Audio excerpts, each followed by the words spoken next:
Celtic are now nearing a transfer confirmation with a striker, which we will discuss in today's video, whilst going over all the latest Celtic news from the last 24 hours. But first, make sure you like this video and subscribe to the channel for more Celtic content. Brendan Rodgers has confirmed Celtic want to tie Johnny Kenny down to a new contract as they weigh up the striker's next move.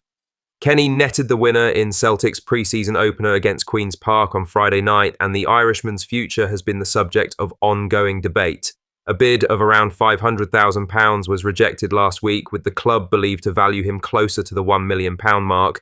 But despite the interest, Rodgers sees value in the 22-year-old and wants him to commit his future to the club.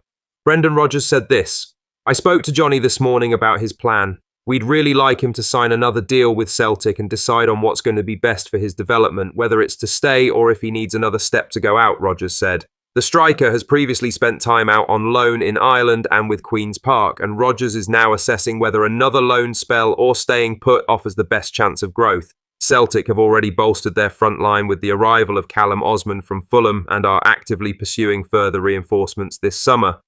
But Kenny's instinctive finish on Friday was a reminder of his potential value, and Rodgers seems keen to keep that talent in the building. Celtic are over in Ireland as they prepare to play Cork City on Tuesday in their second game of pre-season.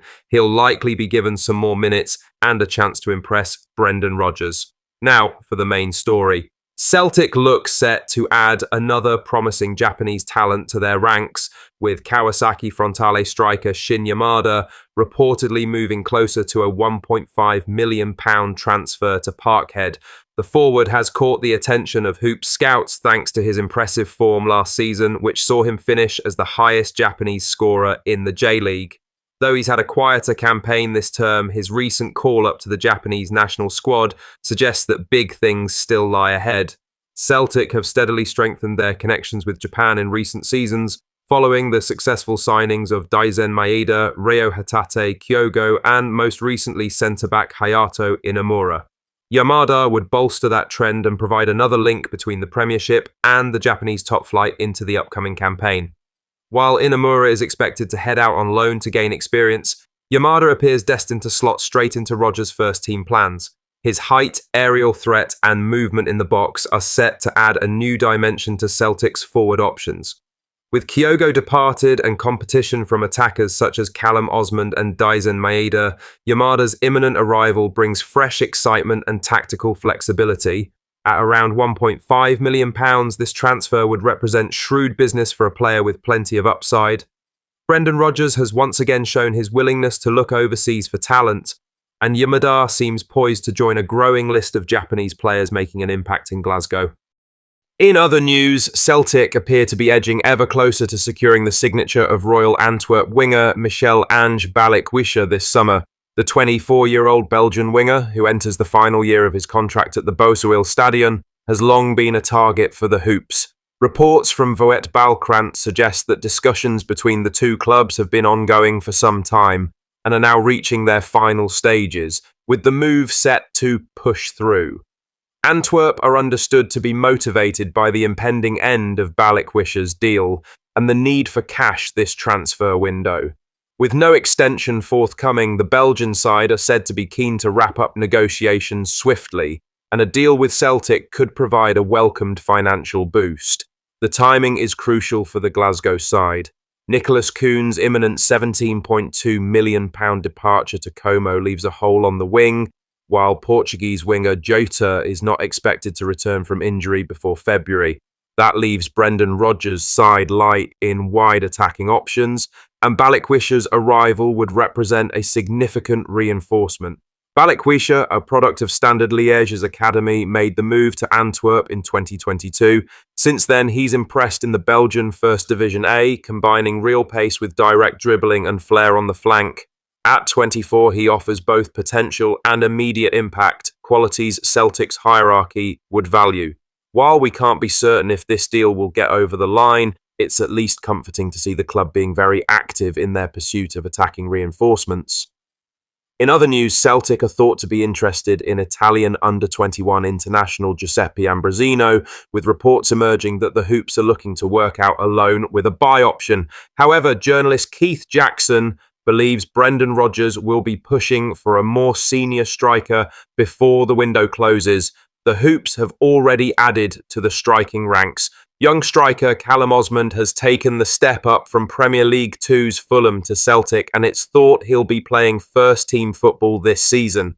Speaking on tonight's Record Sport live show, Jackson acknowledged Ambrosino's talent, but questioned whether the young Italian fits the profile Celtic truly need up front.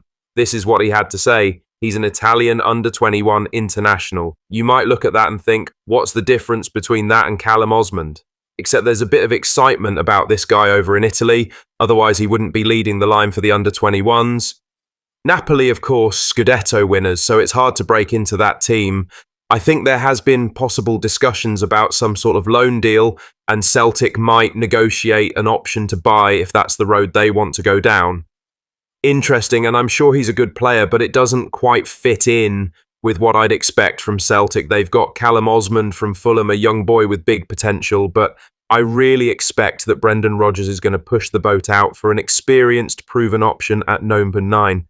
Someone that fills the same sort of importance in the squad that Kyogo had, albeit he did take a dip before he left for Rennes. I'm fairly certain we'll see Celtic make a move for someone of that stature.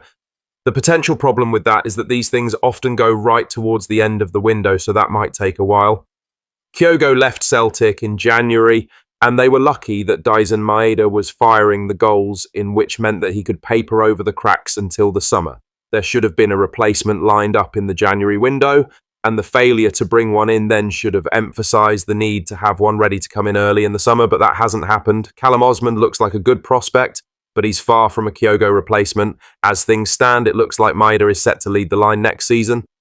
Lastly, Celtic continued their pre-season preparations at Lennox Town over the weekend, with a host of senior players joining the squad ahead of Tuesday night's friendly against Cork City. Following Friday night's 1-0 win over Queen's Park, Brendan Rodgers welcomed back several key first-team figures to training, including returning fullback Kieran Tierney and new signing Hayato Inamura, who watched the match from the stands.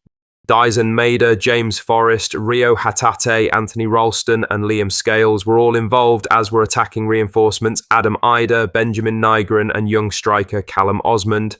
Marco Tilio and Kwon Hyok Kyu also took part, both looking to make an impression this pre-season after loans away from the club last term.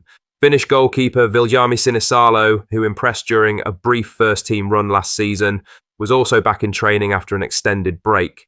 The session still featured a number of youth prospects who played against Queen's Park, with Brendan Rodgers continuing to monitor the next generation closely. The blend of youth and experience will be key again on Tuesday, with the Celtic manager expected to rotate heavily during the trip to Ireland, with more international players filtering back and a behind-closed-doors match against Estrela da Amadora to follow at the weekend.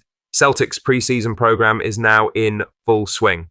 What are your thoughts on these? Let us know down in the comments section below. Make sure you've liked this video and subscribe to the channel for more Celtic content.